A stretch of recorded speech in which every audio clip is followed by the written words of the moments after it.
We are the ones no one asks about, the ones no one notices, the ones no one checks on, the ones in the shadows, the ones required to reside in obscurity and inhabit uncertainty, the ones forced to endure being disconnected, inconsequential, insignificant.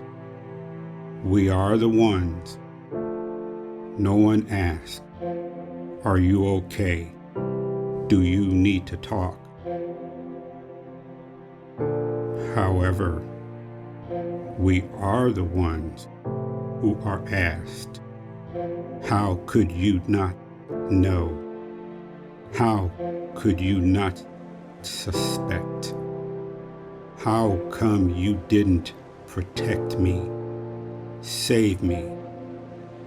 How come you didn't hear me weeping or see my tears?"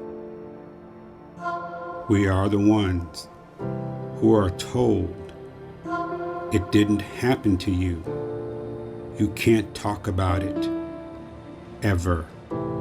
We girls, we had no choice.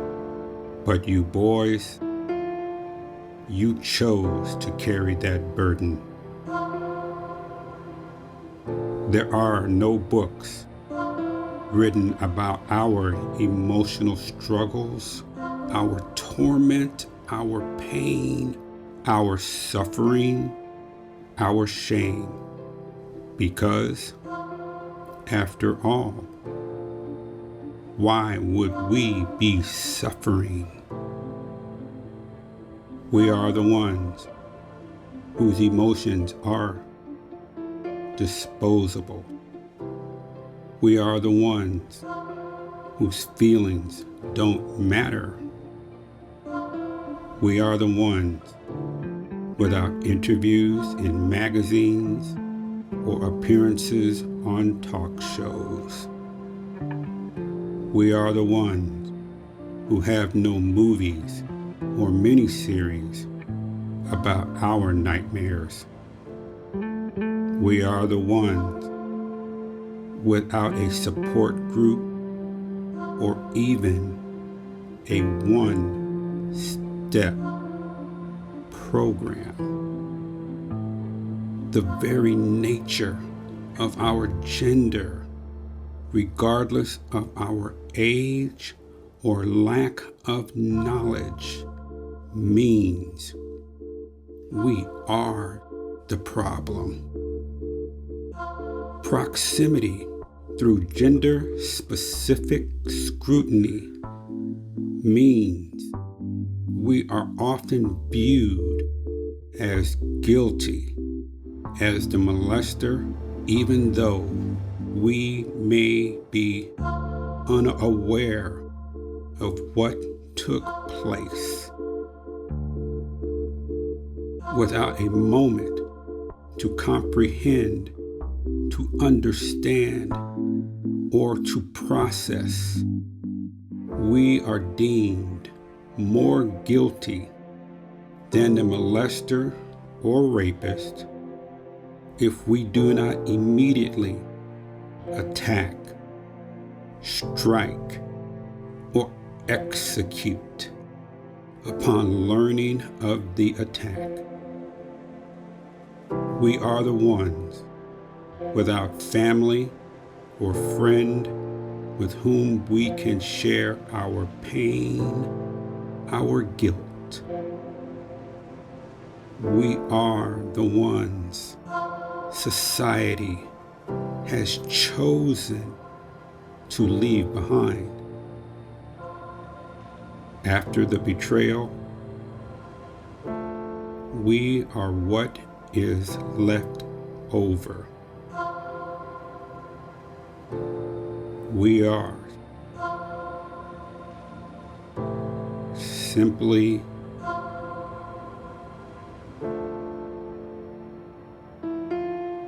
brothers.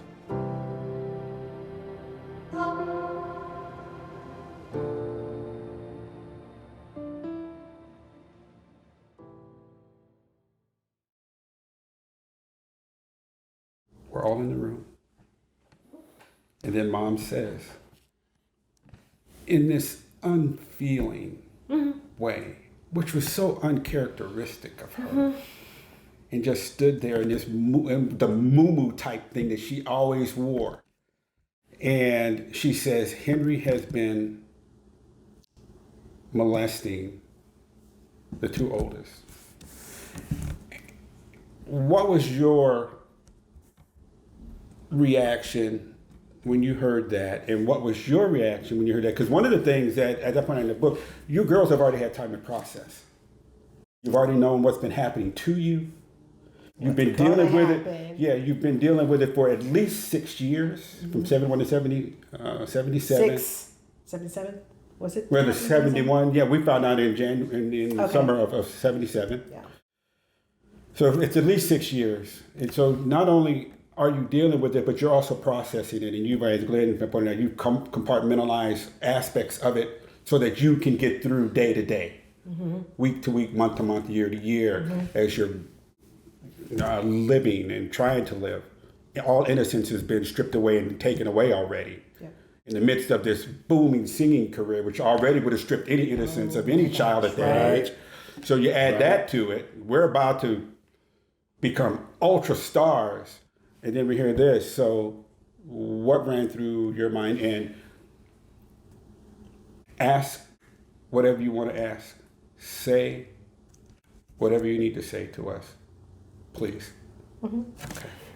When it hits me, I'm watching Mom very closely because I'm trying to gauge what am I supposed to be, how am I supposed to react to it? Does she want somebody to save the day? Are we supposed to jump in here and do something heroic, or what are we supposed to do? So I'm gauging what I am, how I'm reacting by her. Okay. She's not really tripping off of this, it seems like. So, and in my mind, I'm thinking, did I really hear what I think I just heard? Okay, now at this point, you and I are 17 and 18. That's about right. You're about 11, 12? 10 or 11? Yeah. You're 7 years old, yeah. Yeah, and so we are singing all the time. We're in the midst of all this stuff. So we're not children. Right. But we are, for all intents and purposes, we're right there. Right. Adulthood. Right. Okay. And so, did I really hear what I think I heard her just say? And her reaction is just like, it's not, in my mind, it's like, it's not severe enough. I don't know if I really got this right. I mean, how could she be so calm about this? And then as it goes on, I never got the impression that it was an ongoing situation or that it was something that had been going on. It sounded like it was a one-off kind of situation. Wow. And she was going to, as it goes to them, like, okay, so this is just a mistake? What are we really supposed to be doing here? But I was gauging everything I was going to do based on Mom. Did she need us to step in and do something about this? Or her being the adult, is she going to handle this the way it needs to be handled? So that was my initial reaction on it. And as it went on, I figured she was the mom and she knew what was best and she would do what was best. I never doubted her, never doubted that she would do what was going to be necessary to protect the girls or to let us know what we need to be doing. But it didn't work out that way. And just, I followed the wrong gauge, basically. And that was the way it hit me. Well, it's been certainly well documented. I've mentioned a number of times in the podcast that it just came from so far out of left field. And you're thinking, I am certainly, what did we just hear? What were we just told? And the way it was delivered from Mom was just, she was so unfeeling about it. What do you do? You know, really just knocked backwards. What do I do? What am I supposed to do here? And then the next thing comes forward that, what was it? That's the first earthquake. Tracy, there's a thing that you did. Oh, then the next one was, if I remember correctly, he also, I know, and I've known about it. You're right. Mom admitting that she's known about it the whole time. What? I never heard that. Oh, yes. She knew. Oh. She said, I knew about it the whole time, because Tracy said, and Mom, Yeah. you knew about it the whole time. I asked you on 53rd to 53rd stop Street, him. yeah. I begged you and pleaded, and you would not stop him. And Mom said, and I knew about it. Earthquake number 2. Yep. I mean, the house is just in stunned silence. Tracy is just getting madder and madder, and of course she is. Mm-hmm. Of course she is. But of course, I have no understanding of what's going on. All this stuff is just hitting me. Yeah. So before I get to the last two, what are your thoughts about how we reacted? I hated it. I thought it was so, you know how you say Miss Whitney was just so uncaring, unfeeling. Her response was so off, so just like tone deaf completely. I was shocked how you guys took it. I didn't know what you guys were thinking. All I knew is that you guys did not jump up and jump on Henry. That was all I knew. Right. And I remember just sitting there shocked at the lack of outrage. There was no outrage. You know, Miss Whitney had no outrage. You guys weren't outraged seeming. You guys weren't out. This is what I know then. Right. You guys weren't outraged.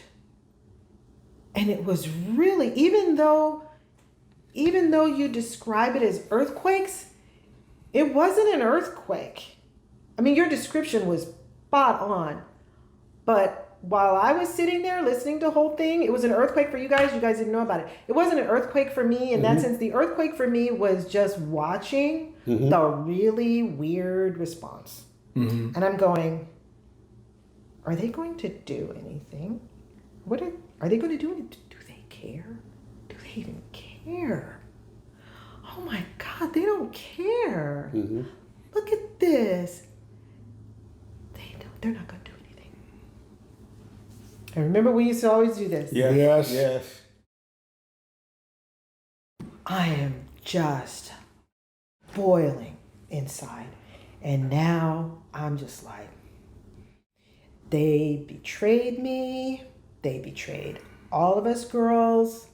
Miss Whitney betrayed us. They're betraying us.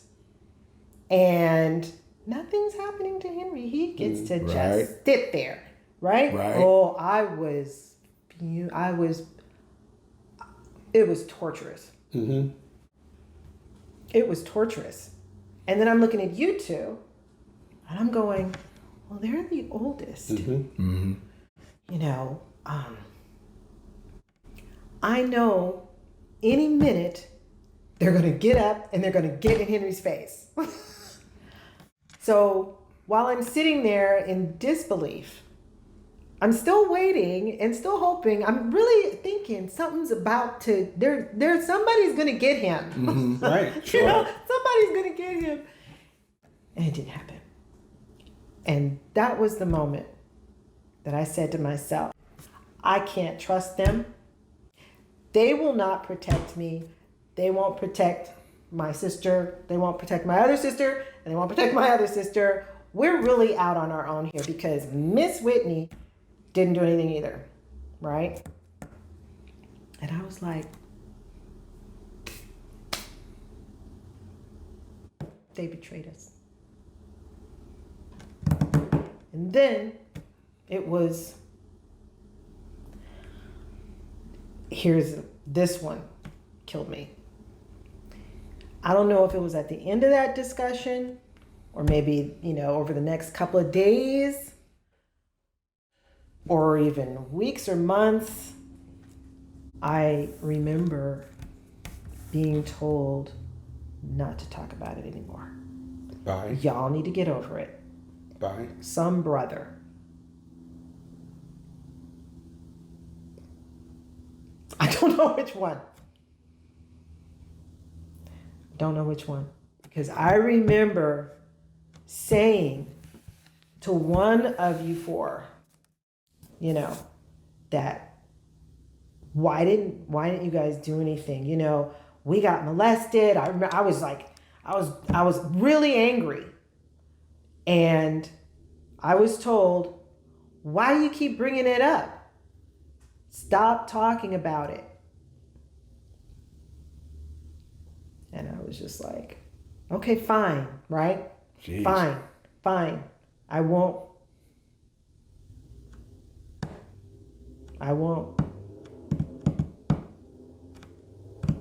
And that was one of the things that at least Luana and I would talk about. They want us to just forget about what happened. We're supposed to just go on because we have a music career. We've got to sing. As true as that is, that we have obligations, how are you going to tell some girl, some woman to forget about it?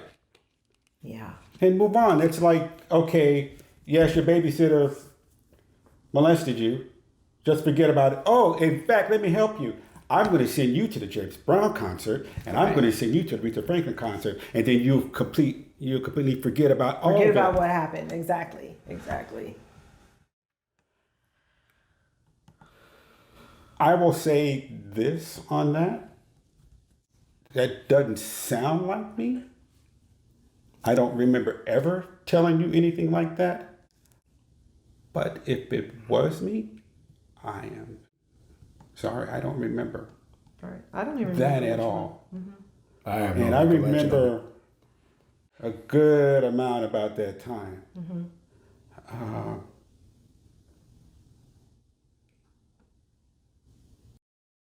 And think about it. I don't even know how serious that may have been, because we were having, it wasn't just a conversation. It was like Which conversation are you talking about? When one of the four said, get over it. Literally get over it. And it wasn't, we were like kind of having an argument. So, it could have just been, one of those argument things. Okay. Right. And not really meant, but you know how, some people will say the worst things when they're in an argument. Yes. I don't know if it was that. I don't know, but obviously I took it to mean, I took it at face value. Of course. And I was like, and you should have taken it at face value. Yeah. Processing this at 11, 12 years old, Jesus. It was ridiculous. You don't owe an excuse or an apology about or trying to make it okay. It may have been in this type of setting or that type of setting, one of those throwaway things. To me, that is trying to make it okay for somebody. That is not okay.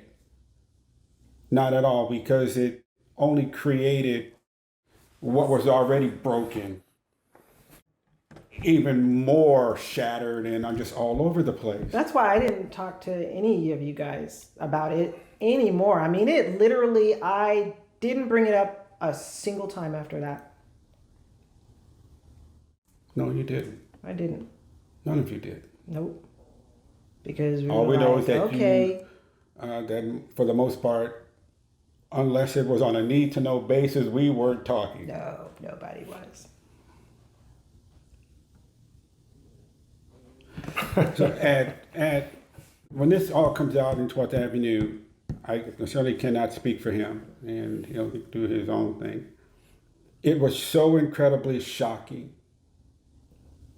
to hear it was just stunned.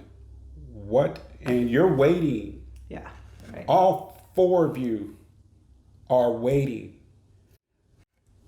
And one of the things that you explained to me when we were in Santa Clarita, and I have not forgotten it, and it's the thing that makes it okay because you make it okay. When you said, we girls had years to process this. Mm-hmm. You boys were just hit with it. Mm-hmm. And we're expecting one conversation and we're just thrown backward. And not only are you trying to process, you're trying to get up to speed on everything. Right. And there is the moment, what do we do? Yes, we are 17 and 18 and Philip and Ray are slightly younger than us. But what do we do? Right. How do you react to this? Are we... And I can say, I don't think that it occurred to me to do something, because I kind of get the feeling that, okay, something's about to happen. Mom's going to say, he's got to go. Exactly. You know, because that's what's supposed to happen. Yes. You know, and yet I know in listening to you now, you were already under so much stress and so much fear of us boys being attacked by him. Right. Exactly. Well, here's the time that they can do something. Yeah. Well, because, yeah, like I said, you know, you kind of get the feeling, well, I protected them all this time by not saying anything, and they're not protecting us right now. Wow. That's deep. It was so betraying. But I did realize many years later, obviously, that, yeah, you guys were young, really young. Mm. You were really young. And, you know, you didn't know what to do. You didn't know what to do. So much of our lives, Miss Whitney controlled. Yeah.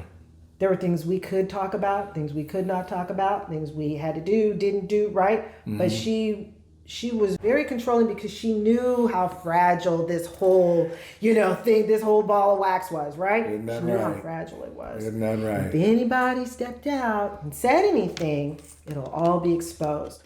So she was really good at keeping us really, really, really busy, you know, and controlling that situation. So I realized much later on that, you know, yeah, maybe they coulda, shoulda, right? Right. But you know what?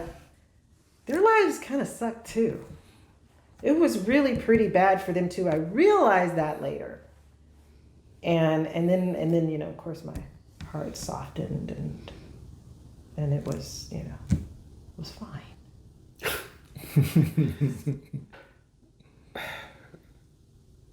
Those are the first two. The third one is when you ask him to stay. Oh, yes. I don't remember that, though. Yes, when you drop to your knees, you hit the floor, and you ask him to stay. And I know the impact that it has had on her and at least one other sister. And this is one of those where the rubber hits the road kind of thing. Because I know you have thoughts about it. Uh-huh. And that's why we're here. But to me, I couldn't believe that that's what you did. Mm-hmm. And I don't know if you have any thoughts about that. Of course, yeah. Yeah. Mm-hmm. When you did that and you dropped down on your knees, that was the icing on the cake when I knew nothing would be done. That was when I knew Henry would get away with it. That was when I knew Miss Whitney was like, okay, so this might not be so bad after all. Yeah, the son who will follow me through the fire. Exactly. Yeah. Regardless. That's right. Yes. Is That's right. He's still with He's me. on my side still. That's right. He's on my side still. It put the icing on the cake, and that was when I was like, they ain't gonna do nothing. Henry's gonna get away with this thing, and it's just us 3 little girls. It hurt me so bad. It was crushing. It just seared into my memory. Seared into my memory. How could Glynn do that? How could he want to protect him? Right. And defend him? And those little ones that are sitting there, it hurt me so bad. Cause of course, I loved you guys. And it positively killed me. And so that was, whenever I thought about the reason why I left, that was one of the number one reasons. Mm-hmm. Obviously, Henry was the first, Miss Whitney, and that, because that spoke for all of you boys for me. Because nobody said, Glynn, what are you doing? It was so shocking. And for me, he would be the last person Right. to do that. Mm-hmm. You would be the last person that I ever would have thought would have done that to our sisters. I could see just about anybody else. But for me, you were held in such high regard. Right. You were such reverence to us. You were growing up, because of not only who you were as a brother, there was nothing you would not do for us. Yeah. And you were always there for Mom. And so you were kind of this kind of royalty kind of thing. You could do no wrong. And then when you did that, I knew immediately what had just happened. There was no doubt in my mind. There was no coming back. Mm-hmm. I knew it was done. And Mom didn't say a word. She let it play out. As you say, he was her lifeline. Oh, she was, the thoughts that were going on in her head, I can imagine that she was just like, yes. So you don't remember any of that? I don't remember it. I don't remember it like that. I remember him walking out the door.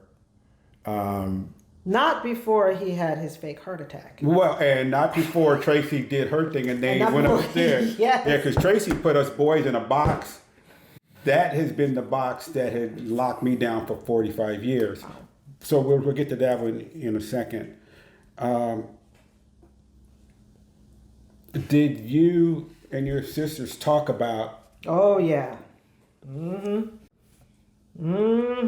It was like, did you see what Glynn did? And did you see? Oh, we were going at it. It was just like, can you imagine? And he's gonna get away with it. I don't remember the actual conversation. All I know is that we were in there like a bunch of little hens. We didn't stop. We were just And that angry moment put and- all us boys in that. You were all in that because, what's the old saying? Bad things happen when good men do nothing. Right. Mm-hmm. Right. Your silence Right. was a tacit. Complicit. Yeah, Right. exactly. Yeah. Yes. Tacit yes. agreement to what he was Absolutely. doing. That's what we want. That's what we want too. We don't want the family to break up. We don't want everybody to know what's been going on in our family, right? The Right. big secret. Right, yeah. We don't want any of that. We want Glynn just spoke for us. That's how I got it. Glynn just spoke for you boys. So it was for years, that's what you all did it. And it makes sense because shortly before that happened, Mom just let it go. It's easy to agree with you. The three other brothers they're right along with him, lock, stock. They're just good. They're good with it. And then comes the piece that, for me, shuts down any conversation going forward. And that's when Tracy spins around and says, you boys can't talk about it to anyone, ever. And everything you're saying is absolutely the right thing to say. I think you're absolutely right with what you're feeling and what you're saying. Mm-hmm. It could be no other way. Right. We didn't know why. But it all makes sense because you guys have to protect yourselves. That's right. You know, we are not allies at this point. No. We're exactly. enemies. Yes. And that is one of the things that happens with families when this stuff breaks down. I've spoken to other men when their family, when this has come out, and not one has said they immediately acted. They're just shocked. What? And not knowing what to do.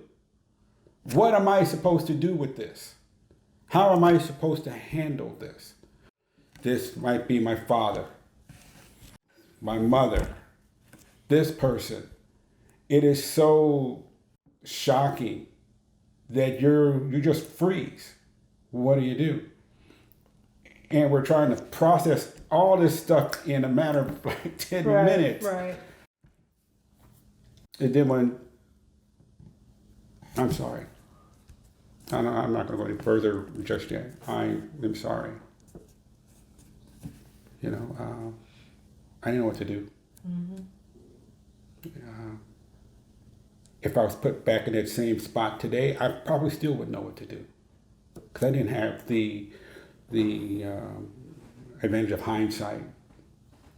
You throw me right back in there, my reaction is probably still going to be the same. What?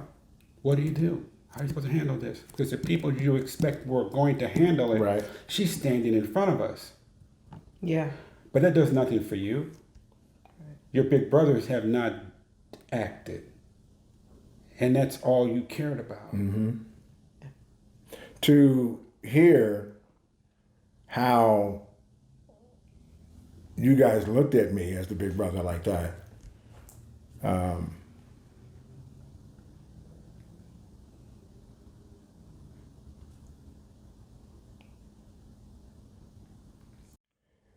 that was what I wanted from my brothers and sisters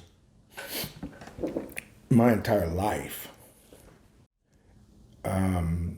All the decisions that I made as a teenager, even starting in junior high school, was whatever I do, my little brothers and sisters might do. And if I do something that's wrong and they see that I did it, and it's the wrong thing for them to do, if they copy me later on in life, then I'm responsible for them. And there would be, as we were growing up, you guys would jokingly say things like, I'm the golden child, that whole kind of thing. And I never really took it seriously. But what I wanted more than anything was for my little brothers and sisters to look up to me while we were growing up. And then to hear how it went down on 12th Avenue, to hear how my reaction tore into you, is gut-wrenching.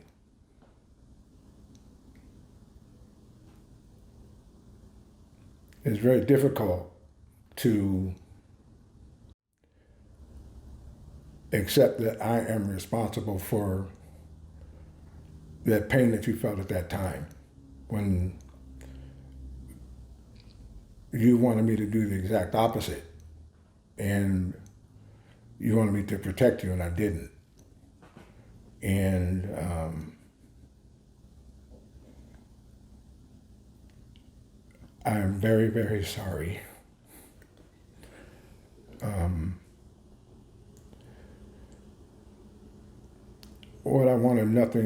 I just wanted nothing more out of life than to be admired and respected by you guys. So I'm very, very sorry. And I love you, Lulu. I know. Thank you. Sorry. I know. I love you too.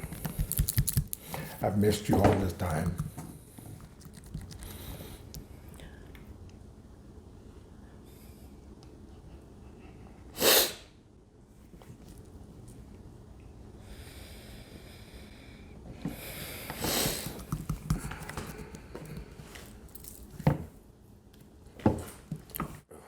Okay.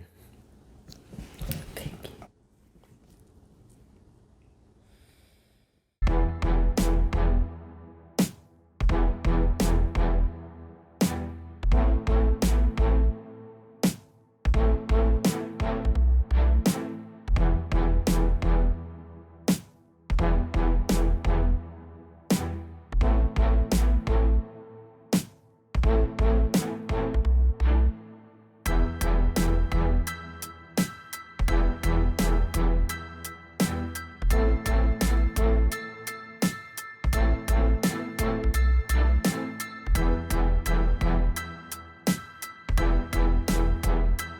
Well, it wasn't until a couple of years ago that I learned that he had gotten after you and Lawanda. And when I told Cosette and Tracy, like, what? What are you talking about? So you guys kept your thing, you and Lawanda, secret from them. We did not.